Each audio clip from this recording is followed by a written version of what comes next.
sabe, y estamos con el exministro de Energía y Minas, el ingeniero Carlos Herrera Descalzi, para tratar de entender qué está pasando con el GLP, por qué constantemente hay desabastecimiento. ¿Esto tiene que ver con factores coyunturales o más con problemas ya estructurales del Perú? ¿Cómo está, ingeniero? Muy buenas noches. Muy bien, muchas gracias por la invitación. A ver, ingeniero, ¿qué está ocurriendo? Porque nuevamente, desabastecimiento, encarecimiento de GLP, lo hemos vivido esto hace 2 semanas, hace un mes.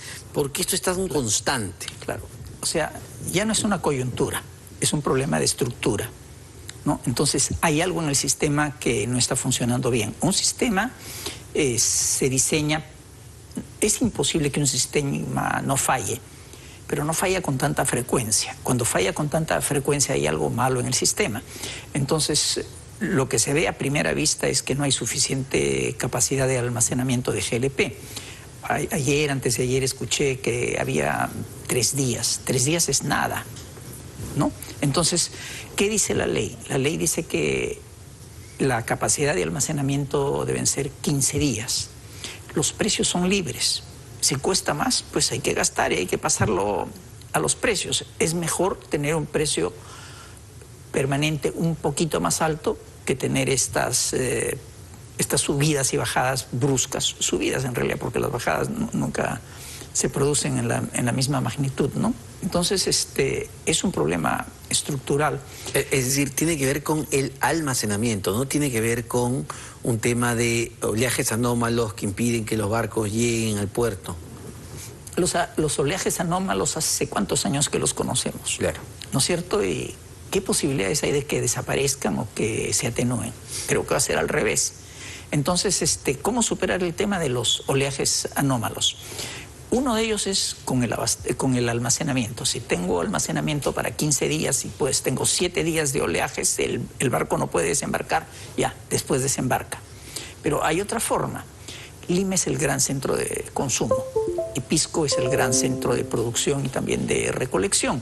Entonces, la opción sería enlazar Lima y Pisco mediante un poliducto. Un ducto que transporte el GLP y entonces el propio Pisco sería como un almacenamiento para Lima y para otros lugares. Nosotros producimos GLP. Sí, pero somos importadores netos. Es decir,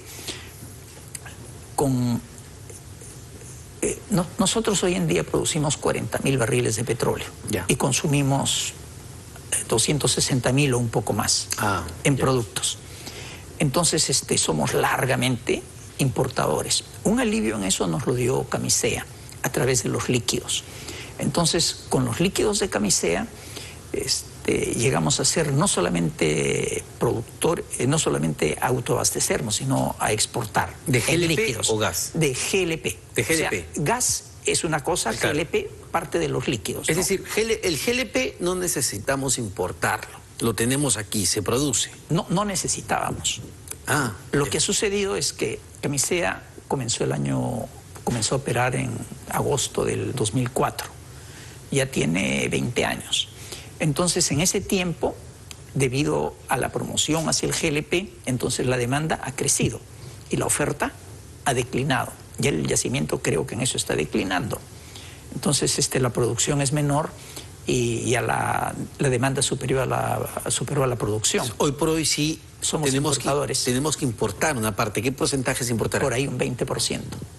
Bueno, entonces todavía hay un bloque que viene desde la importación. Claro. Entonces, pero ese 80% que se produce en Ica, en Pisco. O sea, se produce en la selva, llega a la planta de separación de fraccionamiento en Pisco, que viene a ser como una refinería para un petróleo muy fino, claro, digamos, ¿no? A través de un ducto.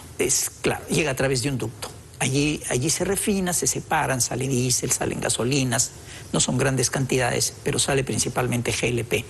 Y ese GLP es el que se distribuye a todo el Perú. Y ese es el GLP que de cuando en vez vemos largas filas de camiones cisterna haciendo colas en Ica, en Pisco. Claro, por eso, como no puede venir por mar, se van por tierra. Y lo que leí, lo último es que vienen incluso de sitios más distantes, vienen del norte del Perú. Bueno, entonces lo que se necesita es un ducto que pueda descongestionar esa demanda, desde Pisco hasta Lima. ¿Pero qué? ¿Es muy caro? No tendría por qué serlo. Es cosa de ponerle cifras. Hubo un proyecto ya, y el proyecto se estuvo tratando de implementar por ahí por el 2012 a 2014, en ese periodo. Entiendo que entró a Proinversión, después salió de Proinversión, no sé cuáles fueron los motivos, pero uno de los motivos podría ser que querían seguir utilizando el barco por alguna razón, por, digamos, darle trabajo al barco. Entonces, mientras no solucionemos, ingeniero, el problema del almacenamiento y no se establezca una vía mucho más eficiente como un ducto, vamos a seguir viendo estos problemas, claro, y vamos a seguir viendo cómo el GLP se encarece. Sí, claro, va a ser más intenso, ¿no? O sea, cada 2 meses más o menos se está presentando el tema.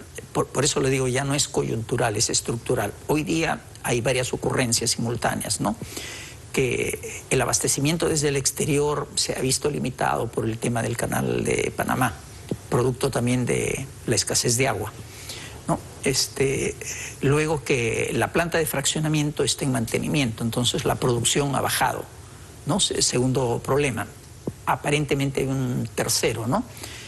Petroperú, que tiene un mercado, entonces mientras no ha tenido la refinería, ha tenido que importar para ir atendiendo a sus clientes hasta que la refinería vaya incrementando. Entonces ha disminuido esa importación y no sé si ha podido subir en la producción lo suficiente como para amortiguarla. Es una serie de factores. Es una serie de factores. No tiene que ver con... se ha registrado, me parece, un incremento del precio del petróleo a nivel internacional. ¿No tiene que ver con eso? No tiene que ver con eso. Las subidas y bajadas del precio del petróleo son el pan nuestro de cada día, ¿no? Entonces, justamente aprovechan la demanda para... y la necesidad, entonces sube el precio, hay que pagarlo, no queda otra. Y sobre ese tema, voy a cambiar un poquito de tema, pero me gustaría, claro, su opinión sobre esto que ha sido una polémica de otorgarle lotes petroleros a Petroperú para que, digamos, opere, extraiga de manera directa, sin un socio estratégico, como que entiendo se había diseñado en algún momento. ¿Es adecuado esto? Muchos, sobre todo en la Sociedad Nacional de Hidrocarburos, de Minería, Petróleo y Energía, se dice, oye, aquí Petroperú, ¿por qué se le va a entregar a dedo una concesión que se devuelva al Estado?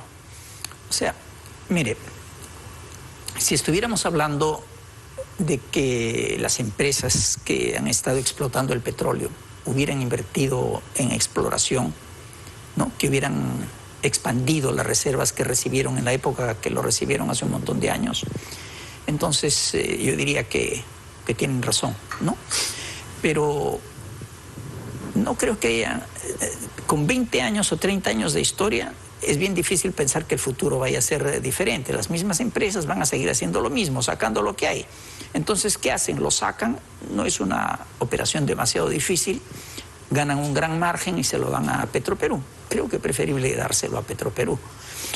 Yo la visión que tenía era diferente. Nosotros, este siglo creo que es el siglo del fin de los hidrocarburos. No quizás porque se acaben los hidrocarburos, sino porque ese viejo adagio que dice que la edad de piedra no concluyó porque se terminarán las piedras, ¿no? Y lo mismo va a pasar con los hidrocarburos. En el caso de los hidrocarburos, el problema es el cambio climático y el efecto que tienen sobre el cambio climático. Entonces, lo que tengamos hay que aprovecharlo. Y nuestras posibilidades están en la selva y otras en el zócalo continental. Pero Petroperú está en la capacidad técnica. No, Petroperú no está en la capacidad económica de hacerlo. Lo importante, eso tiene que ser una empresa grande. Para hacer exploración tiene que ser una empresa grande con espaldas financieras bien anchas, ¿no? Como podría ser, digamos, British Petroleum, que estuvo interesada. De hecho, Petroperú está lejísimos de esas posibilidades, ¿no? Ahora, ingeniero, solo para terminar, entiendo que hay un congreso de CONI Minera 2023. ¿De qué se trata, por favor? Ese es un congreso nacional de ingeniería mecánica, eléctrica, y el otro son ramas afines. Bueno, hoy las ramas, el congreso tiene ya 50 años. Hoy día las ramas son más grandes que el tronco del árbol. Estaba viendo justamente ahí a la entrada, estaba mirando el folleto y se van a exponer trabajos de ingeniería que tienen que ver con esas ramas de la ingeniería, con todo lo que tiene que ver con máquinas. Uno de los temas que se va a tocar, y que lo propuse yo en su momento, fue la electromovilidad. Ajá. Es decir, la necesidad, que también toca con el tema que hemos conversado, de migrar del uso de combustibles al uso de electricidad. No electricidad producida a través de los combustibles, sino electricidad producida a través de fuentes renovables, ¿no? Perfecto, ingeniero. Muchísimas gracias por esta entrevista. El ingeniero Carlos Herrera Descalzi, exministro de Energía y Minas. Vamos a una pausa. Venimos para hablar de las vacunas bivalentes y